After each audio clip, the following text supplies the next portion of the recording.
Welcome back for match 2, game 3. I'm going to go ahead and take the play and hope to do some fun things. This is not great, but it's acceptable, I suppose. I'll get Vanguard into Lysilana Scarblade. Opponent's mulliganing to 6 once again.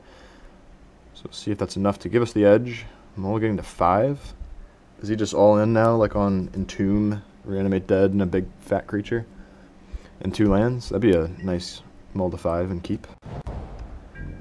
Alright, so we're going to go Vanguard, I think, and then like Scarblade, and we'll have Sylvan Might we can always cast.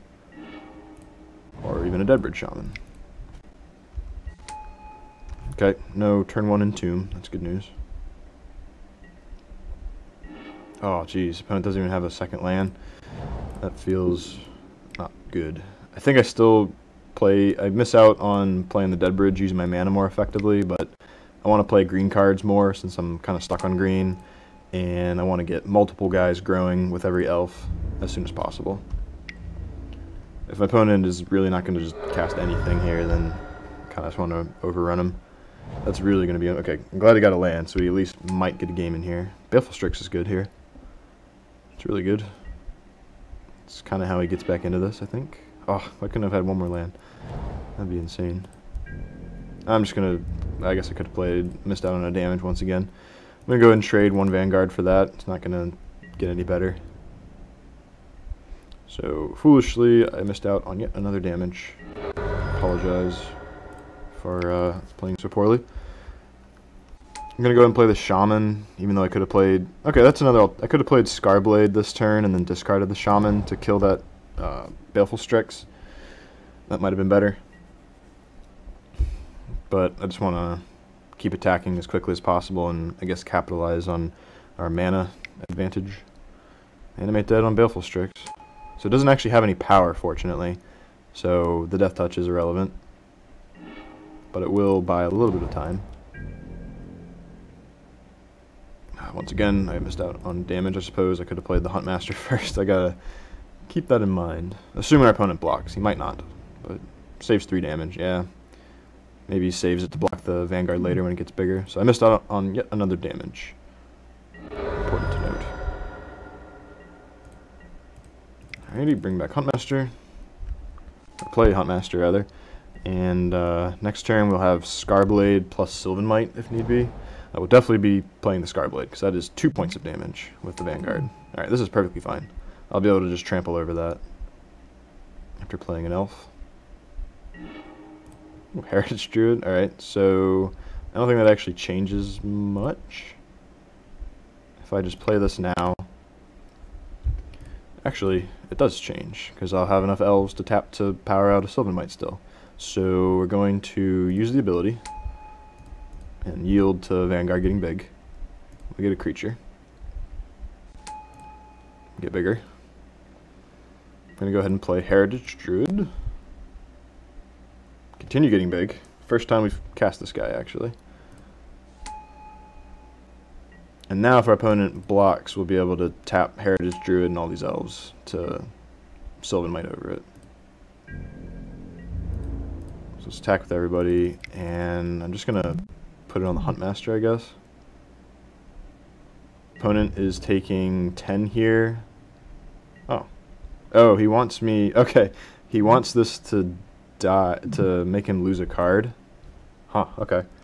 He wants to put a creature into the graveyard and then reanimate it. Yeah, okay.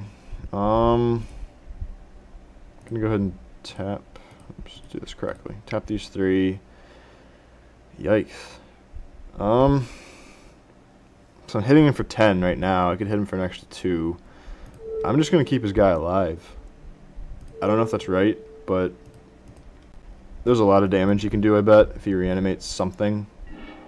I don't want that to happen, so call me crazy, but I will save my opponent's creature. Oh, I'm dumb. Alright, I totally forgot that it's when my thing dies. I apologize for that, everybody. That was very foolish. So I missed out on 2 damage right there. I wouldn't have saved my creature either way. Alright, here comes Inkwell. That's really not that bad if he reanimates that. But, wow, yeah, that was definitely not what should have been done. I thought it was if his creature died. I get so focused on one thing happening and trying to prevent it. Yep, there's the animate dead. So it's not at least going to board wipe or combo kill me with like a World Gorger Dragon or something. And also now we know that you can animate dead something with Shroud in the graveyard, in case anyone needed that clarification. So as long as he can't Eyeblight's Blessing or anything, even if he had the mana, since we're all elves. So I think I just attack. That is really sad though, missing out on 2 and then not having Sylvan Might up. I'm just going to go ahead and attack with everybody.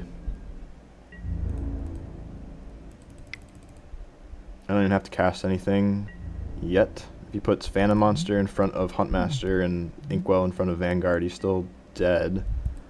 He's got to kill multiple creatures or gain life. Did I miss something? Did he gain life here?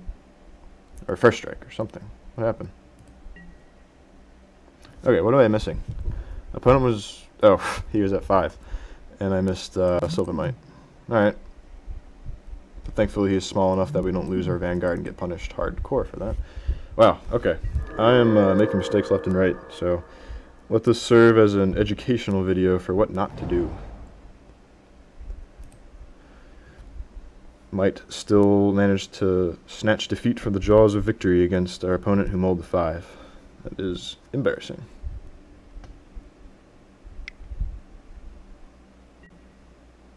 Okay, that's acceptable. I could just sacrifice 2 elves to that, but I think I'm okay keeping it. And then just winning with Sylvan Might on the following turn. So I made a lot of mistakes that I'm quite embarrassed about, actually. Not looking at math, not looking at the text on Deadbridge Shaman, but I think we still managed to pull out victory. So, pretty sweet deck on our opponent's part. Baleful Strix, double Animate Dead, and a bunch of discard outlets, so gotta hand it to him. Very cool deck. But yeah, he got very unlucky, I think, mulling to 5. And honestly, being on the draw, if he had kept a hand with 7, and then he could just like pass turn 1 to discard a Inkwell to hand size, and then reanimate that on my turn 3. Unless I have a truly explosive start, that's really not a bad place to be. So, props to my opponent for having a great deck, and unfortunately, despite my best efforts, we managed to win. So, hopefully, play a little slower and don't make any of those mistakes in match 3. Stay tuned, everybody. We'll try and do better. Thanks for watching.